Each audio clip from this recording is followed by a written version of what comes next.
So today we're going to be talking about how much does an office cost.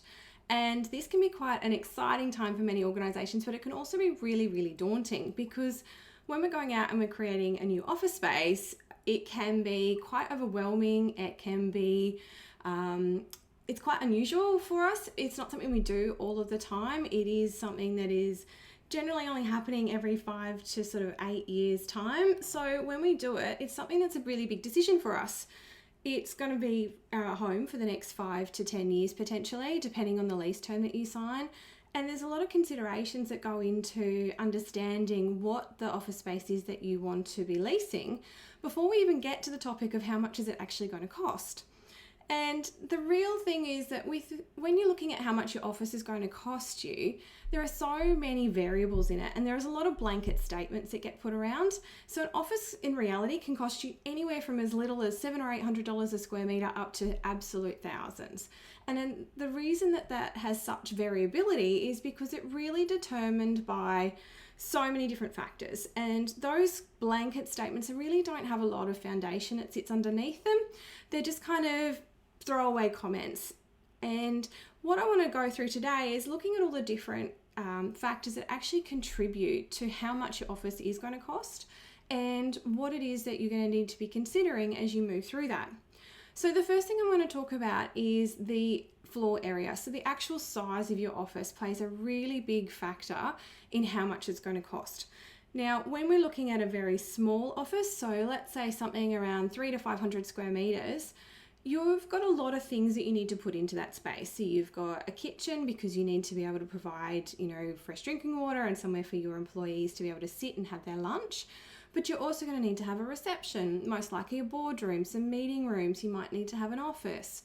So there's a few things in there, and all of those things are really high ticket items. So a reception, that's your first point of call, that's your entry, that's your brand statement, so that when people are coming in and seeing you for the first time, that's the first impression they get. So that's going to be something that's going to cost you a lot more because you're probably going to have a desk there, you're going to have some waiting furniture. Those types of things are a little bit more expensive than what you would see in the general office area. You've got your kitchen, which has got joinery, it's got appliances, it's got plumbing. So really expensive items that sit within that as well. And you've got your boardroom, and you want, again, that's one of those impressive spaces that you want to be showcasing your business out to your clients and anyone else who's coming in to visit you. So those are really high value centers in your office. And when you've got a small space, you don't have a lot of other more cost-effective areas within your business to offset that cost. Whereas if you've got a really large business, so let's say anything 1,000 square meters and over, the amount of workstations and back office area that you have in comparison to that front office area, so your reception, your boardroom, and even that staff amenity in your kitchen, is much, much greater. And what happens there is that when you're looking at that holistically, the cost offset of having all of that back office area means that you're getting much more value out of your dollar per square meter in terms of your office fit out, because you've got a lot more in terms of economies of scale. If you're buying more workstations for a bigger office than you would be in a smaller office, again, you're going to be having a better market rate. So your chairs may be cheaper, you might be able to buy your workstations cheaper because you've got a lot greater volume.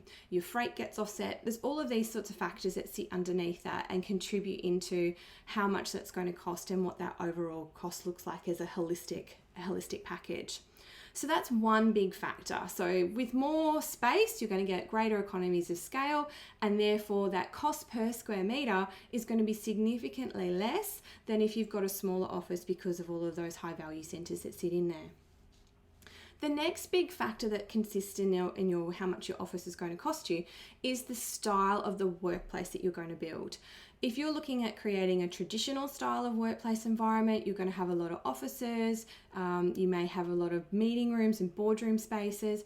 And when we have large areas of built form, we've obviously got a lot of walls, they cost money.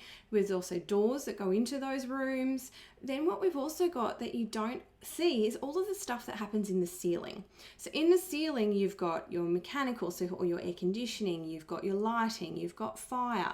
Every time that you construct a wall, you have to reconfigure all of those services in the ceiling to make sure that they're compliant to our building standards. And the more walls that we build means that the more services that you're going to need. So you need more light fittings, you need more sprinkler heads. All of those factors start to come into play with the more walls we build. The other thing that happens is when we build more walls, we actually have to change and configure and increase our air conditioning because it needs to be able to service each of those rooms appropriately so that we don't end up with hot spots and cold spots throughout our floor. So there's a large volume of cost that goes into that when we're designing a more traditional style of workplace. Conversely to an open plan area where you've got a number of people sitting in one space. Having said that, it still needs to be reconfigured to ensure that the appropriate amount of air, the right lux levels from our lighting is there, and that our fire services are being covered. So those are the sorts of things that contribute. When you're looking at more of an agile or an activity-based work environment, the other costs that come in there is that those collaboration style settings of furniture are quite a lot more expensive than if you were looking at simply workstations. So the cost of the type of style of fit out that you're going to be building has a big impact on how much you're going to be spending. So the more agile type environments that you're going to create are obviously going to have a higher cost value, but then you might be offsetting that because you're taking less space and less area because you're looking at a ratio of potentially 7 desks for every 10 people or some other sort of configuration and ratio that you will have worked out through the process of your workplace strategy. So there's offsets that will sit there, but in terms of $1 per square meter amount, you will end up paying more because of the type of furniture and equipment that you're going to be needing in there to service the functionality of your office. The next thing that has a really big impact on how much you're going to be spending on your workplace is the quality of finish that you want to be putting in there. So we can go for a really basic level of finish, which is, standard carpet tiles and a really economical cost per square meter going through the whole fit out. We don't have any glass. We have really simple standard partitioning, very basic doors, laminate finishes. We're talking very baseline finishes. And when we do that, we can keep our workplaces to be very economical. But as we start to layer that with, whether we're looking at marble and stones and timber veneers coming in here or solid timber flooring, beautiful functional lighting or plasterboard ceilings, each of those elements add a layer of cost to our fit out. And all of those layers are what is actually representing your brand.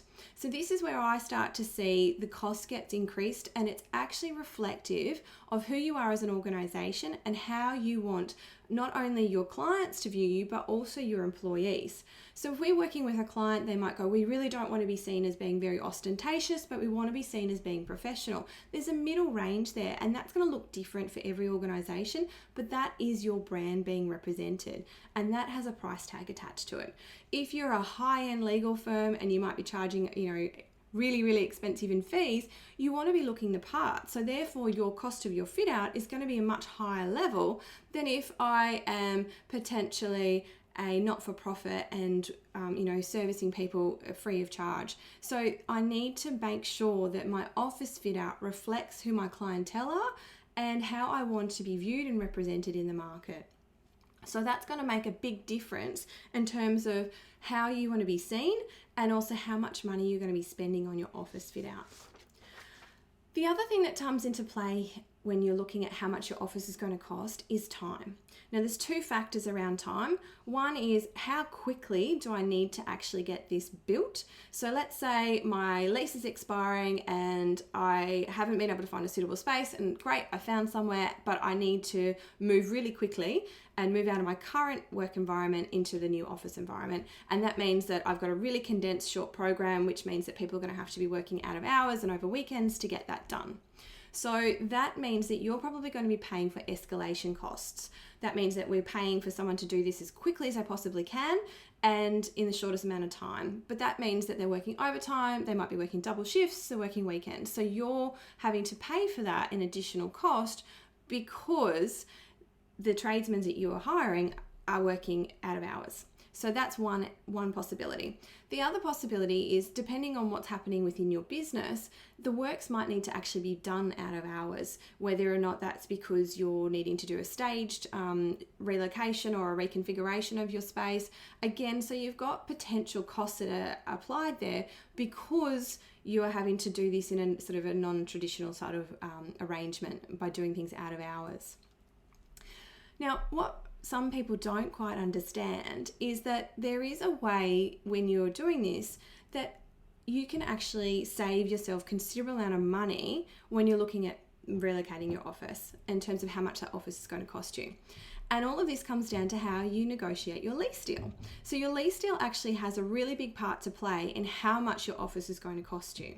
So leases are usually executed with annual increases built in. So if you agree to say, I'm going to lease 1,000 square meters, I'm going to pay $600 a square meter for that, and I'm going to lease it for a period of time, every year that lease is an increase is applied to that lease. So let's say it's a 4% increase. So let's say 600 square meters, $600 a square meter, 1,000 square meters with a 4% increase over 8 years. That means that I am actually going from a $600,000 per annum lease to an $821,141 annual outlay on my rent. So that's a $221,000 increase per annum by the 8th year that I am in that space. So that's a significant increase that happens gradually through incremental increases over the term of your lease. So when we get to the 8th year, it makes sense that we want to be looking at renegotiating our lease, because these are the conditions that we sign up to and they're part of the contract that we sign when we're entering into a lease agreement. And we want to be able to review that and go, hang on a minute, we're actually paying considerable more than market rate by now. So we need to look at that and understand where these dollars are going. Yes, they're flying out the window. All of that money is just flying out the window. The other thing is that when you're signing up to a new lease, there's a thing called an incentive. So an incentive is what your landlord will contribute to you in an arrangement so that they can attract you to their building.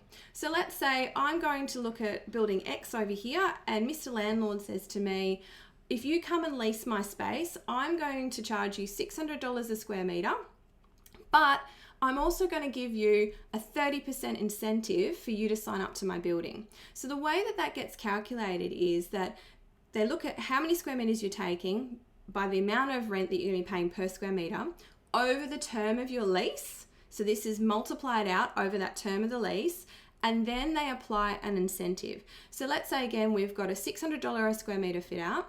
We've got 1,000 square meters. We're going to sign up for a 7-year lease term.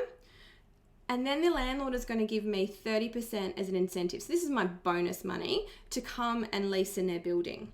So what they're effectively giving me is $1.26 million. So now what I've got then is I've got $1.2 million that I can spend either on rent abatement, or I can invest that into my fit out.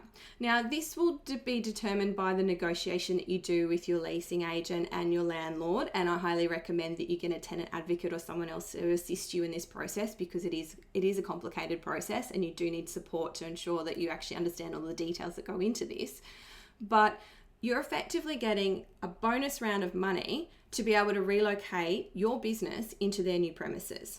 So when you take that money, let's say we're going to take that $1.26 million and we're going to invest that into our fit out, that's how we are moving from our current space into a new space and potentially saving $200,000 a year. We're getting a brand new fit out that suits our business perfectly. We're getting much more effective rent because we've gone back and we're much more aligned with the market.